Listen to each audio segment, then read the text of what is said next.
கிறிஸ்துவுக்குள் மிகவும் பிரியமான தெய்வ பிள்ளைகளை, பரலோகமான நிகழ்ச்சியின் மூலம் உங்களை சந்திப்பதில் என் இருதயம் கர்த்தருக்குள் மிகுந்த மகிழ்ச்சி அடைகிறது. இன்றைய பரலோகமன்னா கர்த்தர் உன்னோடு கூட இருக்கிறார். என் அன்பு தெய்வ பிள்ளைகளை, இன்னைக்கு மனுஷங்க நம்ம கூட இருப்பாங்கலாம் சொல்லுவாங்க. ஆனால் ஒரு பிரச்சனை வரும் பொழுது அவங்க நம்மளை விட்டு ஓடி போவாங்க. ஆனால் சொன்னதை நிறைவேற்றுகிற தேவன் கர்த்தர் சொன்னார்னா அது சொன்னது தான். பாருங்கள், ஆதியாகமம் 28:15 அந்த வனாந்தரத்தில் முதல்ல வனாந்தரத்தில் போய் நிற்கிறான் யாக்கோப். என்ன செய்ய போகிறன்னு தெரியல. மாமாவை பார்க்க போகிற மாமா எப்படிப்பட்டவர், நல்லவரா கெட்டவரா தெரியாது. அங்கே சாப்பாடு கிடைக்குமா, உடை கிடைக்குமா, தூங்குறதுக்கு உறைவிடம் கிடைக்குமா தெரியாது. ஆனால் ஆண்டவர் சொன்னால், நான் உன் கூட இருக்கிறேன், நான் உன்னோடு இருந்து உன்னை ஒரு நாள் கைவிட மாட்டேன். சொன்ன தேவன் யாக்கோப்பை கர்த்தர் கைவிடலை. யாக்கோப்படி இருந்தா என் அன்பு தெய்வ பிள்ளைகளை, கர்த்தர் உங்க கூட இருப்பா. நீங்கள் சொல்லலாம், மனுஷன் எனக்கு என்ன செய்வான்? பிரியமானவர்களே, முழு வேதாகமத்திலும் சில நபர்களோடு கூட கர்த்தர் இருந்திருக்கிறான். பல நபர்களோடு கூட கர்த்தர் அவர்களை விட்டு விட்டு சென்று இருக்கிறார். நல்ல கவனிங்க, கர்த்தரோடு நீங்கள் இருந்தீங்கன்னா கர்த்தர் உங்களோடு இருப்பார். அவரை விட்டு விட்டீங்கன்னா அவர் உங்களை விட்டு அப்படியே போய்விடுவார். இன்னைக்கு ஆண்டவருக்கு உங்கள் வாழ்க்கையில் எங்கே இடம் இருக்குது? எந்த இடத்த நீங்கள் கொடுத்துருக்கீங்க? பல ஆண்டுகளுக்கு முன்னாடி கிறிஸ்மஸ் நிகழ்ச்சிக்கு தலைமை தாங்கிறதுக்காக ஒரு திருச்சபையில் என்னை கூப்பிட்டுருந்தாங்க.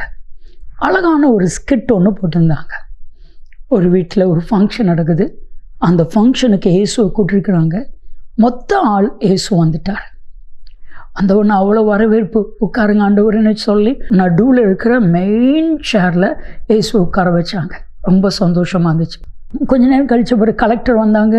இயேசுவுக்கு அறிமுகப்படுத்தினாங்க. ஆண்டவரே இவங்க கலெக்டர் அப்படி இப்படின்னு சொல்லிட்டு, ஆண்டவரே கொஞ்சம் இடம் கொடுங்கன்னு சொல்லி இயேசு இருந்த சீட்டை அந்த கலெக்டருக்கு கொடுத்தாங்க. கொஞ்ச நேரம் கழித்து அந்த பகுதி எம்எல்ஏ வந்தார், அறிமுகப்படுத்தினாங்க. இயேசு இருந்த சீட்டை எம்எல்ஏக்கு கொடுத்தாங்க. அதுக்கு பஞ்சாயத்து தலைவர் வந்தார், கவுன்சிலர் வந்தாங்க, விஐபிகள் வந்தாங்க. எல்லாரும் இயேசு இருந்த சீட்டை எல்லாருக்கும் கொடுத்தாங்க. கடைசியில் இயேசு கிறிஸ்துவுக்கு நிற்கிறதுக்கு இடம் இல்லை. கூட்டம் நிறைய வந்துச்சு. வாசலில் ரொம்ப நேரம் நிற்கிறாரு, யாரும் கவனிக்கிறதுக்கு இல்லை. அப்படியே இயேசு போய்விட்டான். இன்றைக்கும் இயேசு உங்கள் கூட இருக்கிறாரா? பிரியமானவர்களே, ஆண்டவர் உங்கள் வாழ்க்கையில் எங்கே இருக்கிறார்? எந்த இடத்த ஆண்டவருக்கு கொடுத்துருக்கீங்க? இன்னைக்கு நல்ல கவனிங்க. நீங்கள் ஆண்டவரோடு இருந்தால் ஆண்டவர் உங்களோடு இருப்பார். ஆதியாகமம் 26:24 ஈசாக்கை பார்த்து சொல்கிறார், நான் உன் கூட இருந்து உன்னை ஆசீர்வதிப்பேன். சொன்னதை அவர் செய்தார். என் அன்பு தெய்வ பிள்ளைகளை, கர்த்தர் உங்கள் கூட இருந்து உங்களை ஆசீர்வதிப்பான். பின்ன ஏன் நீங்கள் கலங்குறீங்க? பின்ன ஏன் கவலைப்படுறீங்க? கலங்காதீங்க, கர்த்தர் உங்கள் கூட இருந்து நடத்துவான். ஜெபிக்கலாமா? அன்பின் தகப்பனே, மனிதர்கள் கூட இருப்பேன் என்று சொல்லுவார்கள், ஆனால் அவர்கள் ஓடி போய்வார்கள். என் தெய்வன் ஒரு நாளும் எங்களை விட்டு போகிறவர் அல்ல. இவர்களோடு கூட இருந்து நடத்தும். இயேசு கிறிஸ்துவின் நாமத்தில் ஜெபிக்கிறோம் ஜீவனில் பிதாவே. ஆமென், ஆமென். நன்மையும் கிருபையும் ஆசீர்வாதங்களும் நிச்சயமாக உங்களை தொடரும்.